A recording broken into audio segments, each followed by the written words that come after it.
keep finding myself reminded of an old joke. I apologize. It's not the best joke that there is. But about two Jews sitting on a park bench, each reading the newspaper. And one of them is happy, one of them is, got a big smile on his face, and the other one just seems to be, every article he reads, ugh, almost on the verge of tears. He seems everything's so sad and awful. And he turns to his companion and says, "Why are you smiling? What could you possibly be reading of good news? There's so much suffering happening." And his friend holds up. He's holding different versions of the joke. It's a Nazi newspaper, it's a KKK, it's a whatever it is, a white supremacist paper. And it says, he goes, "Look, here it says we control the media, we control politics, the government, the banks, we have all of the money, all of the wealth. I read this because here we're doing pretty good."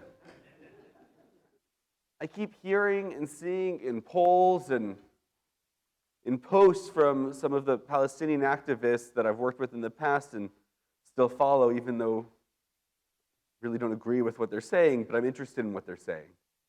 And so many of them talk about how biased the media is for Israel.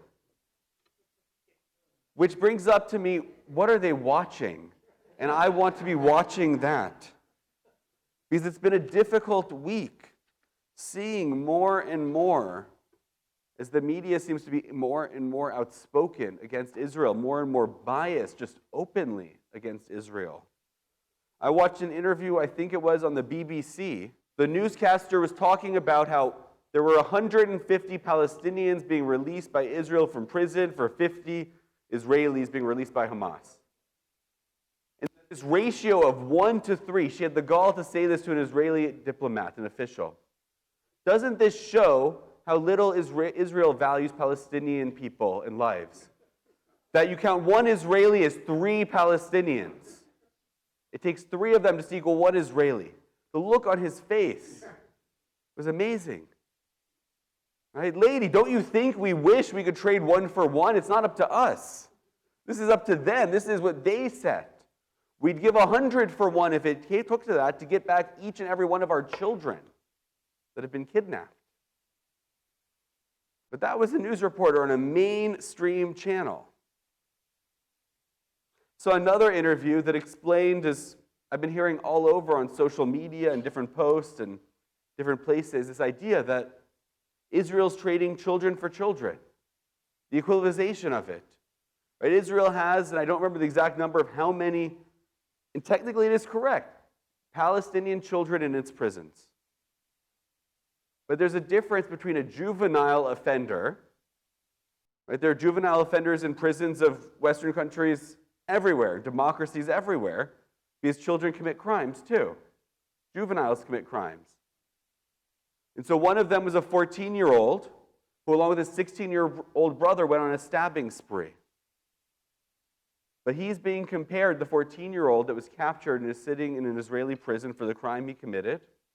And we can talk about what the conditions in prison should be. We can talk about rehabilitation in the future and all sorts of things about the criminal justice system. We can talk about that here, Israel globally. Those are all fair conversations.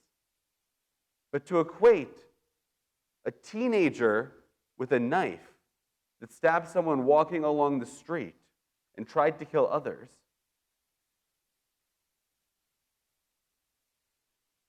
with the 3-year-old girl abducted from her house, with a 4-year-old boy, with the 8-year-olds, the 9-year-olds. Yesterday, one of the families of those whose child wasn't released noted would have been his daughter's 9th birthday. She turned 9 somewhere in the hands of Hamas or one of the other militant groups in Gaza. And to equate that with those who've committed acts of violence. I've spoken out many times from this pulpit, from my previous one, about the importance of justice and equality for Palestinians. I say that because in my last post on social media, I got lots of comments from lots of haters who took what I said as very far right. But I think those of you who know me, that's not where I land politically. And yet, The fact that anyone can think that there's some kind of equivalence between the two. Between someone who throws rocks at cars on roads, rocks, they make it sound like it's pebbles. Families have been killed by rocks thrown at their cars on highways in Israel. Families have been killed by rocks thrown.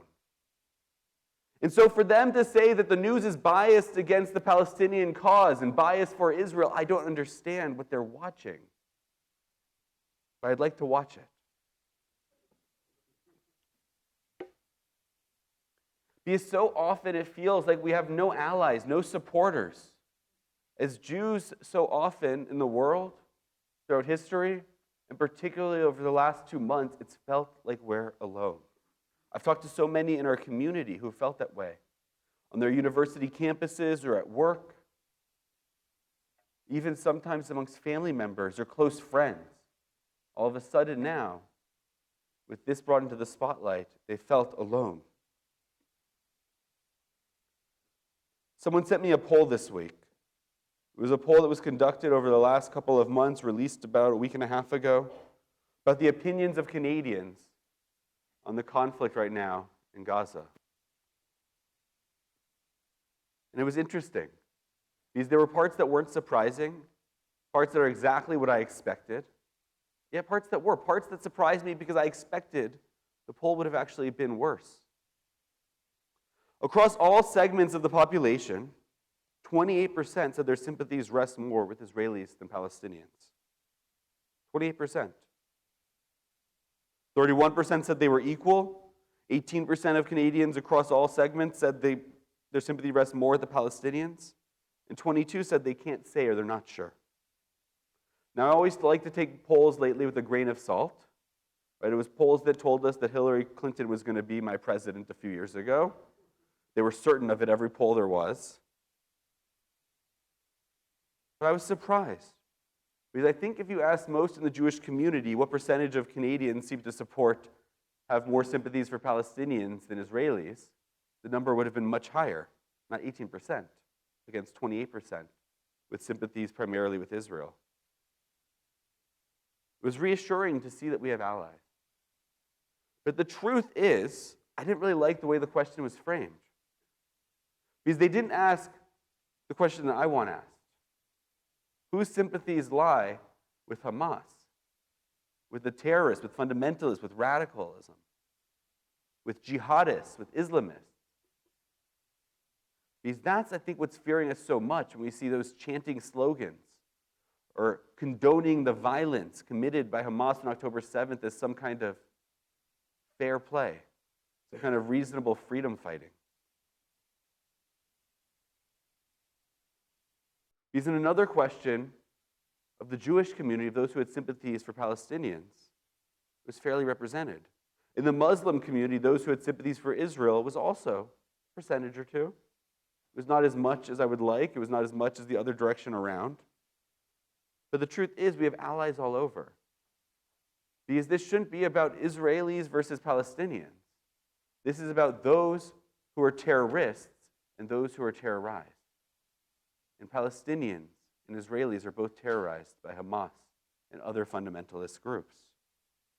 And in the West, we need to remember this distinction and to frame it that way. Because we need allies.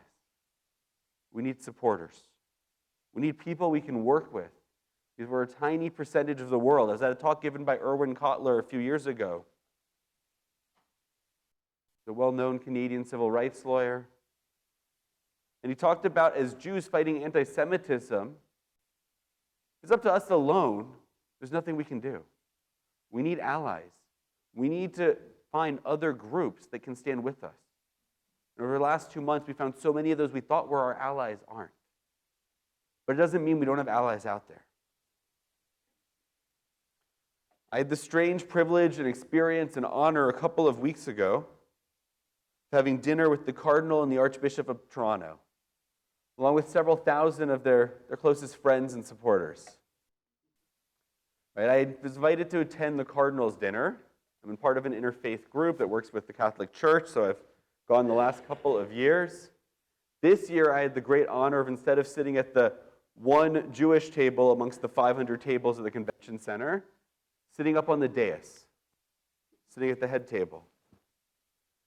And I got to have time both with His Grace Archbishop Francis Leo, I practiced, and His Eminence Cardinal Thomas Collins, and to speak to them about what's happening right now in Israel, and to speak to them about their opinions, and to speak to them about how we as Jews are feeling about the response of the Catholic Church and others, and the support that we need from them. I sat on the dais between a nun and a bishop of the Ukrainian Greek Catholic Church, and we got to talk more about it. And I saw that even amongst those I wouldn't think we had allies with, we do have allies. Many came up to me during the dinner as the rabbi that was introduced at the beginning to tell me their own feelings, their own support, their own words of comfort. Yesterday, I went to United Bakers. I ran into a couple of congregants there, a couple of others I knew across the city. And I also saw there a table of police officers. One of the Jewish liaison officers for the city, as well as the chief of police and other city officials and high-ranking police officers were there, showing their support for the Jewish community, showing their presence in the Jewish community. It's wonderful to see that, because we have allies. We do have allies. I had a phone call yesterday from our Member of Parliament, Marco Mendocino, who had just returned along with others from Canada's government with a trip to Israel. He told me about what it was like visiting firsthand, seeing Kfar Aza, seeing the remains and the evidence of Hamas's brutality. He expressed his interest one day in speaking here at the synagogue about his experience. I warned him some of the questions he might get. But I appreciated his answers, frankly. I did. Because I shared with him my own concerns that I shared with you last week. And I asked him to pass them along to the Prime Minister, and I hope that he does. But we do have allies. We do have those who stand with us. We do have those who support us. And even if they don't support us 100% of the time, 100% the way we wish that they would, we can't deny when they do support us. And we have to appreciate it. Because we need allies. As Erwin Kotler said in that talk, if we're alone, we're lost. We need allies. And so all of this comes to a final thought. The importance of having hope. When the world seems dark, we have to cling to every moment of joy that we can find. When the world seems turned against us, we have to find each and every ally we can and hold on to them. Because we can't do this alone. Our forefather Jacob fled his house after stealing his brother's birthright. We can talk about that a different day, a different year, a different sermon, the morality of that, and the argument and the distinctions between the rabbis. But he fled out of fear when his brother turned against him. Eventually, though, he returned. He didn't return simply alone. He didn't simply return as Yisrael, the person that had wrestled with God. But he returned with a new community of support that he built when he was away. Because we need a community of support. We need each other. And we need others beyond our own community to be a part of that community of support. And so when the world seems dark, when the news always seems bad, we have to look for those who stand with us. We have to reach out to them. We have to thank them, to show them our appreciation. And we have to reach out to others to continue to gain support. The final part of that survey that I thought was interesting was 1 in 10 Canadians changed their opinions on the conflict between Israel and Palestinians in the last 2 months as a result of the recent war. 1 in 10. Well, I imagined all 10% would have turned against Israel, would have been my guess from reading the news and seeing the world around us. It was a 7-4 split, or a 6-4 split. Slightly more turned to the Palestinian side. But the truth is, it's not Israel versus Palestinians, it's Israel and Palestinians versus Hamas. But 4% of people, Canadians, saw the barbarism, saw the violence, saw the hatred, not just from there, but on our own streets here in Canada. and they become supporters of Israel, they become Zionists. That's 4% we need to celebrate, and a lot more percent out there that we need to reach out to and bring over. Shabbat Shalom.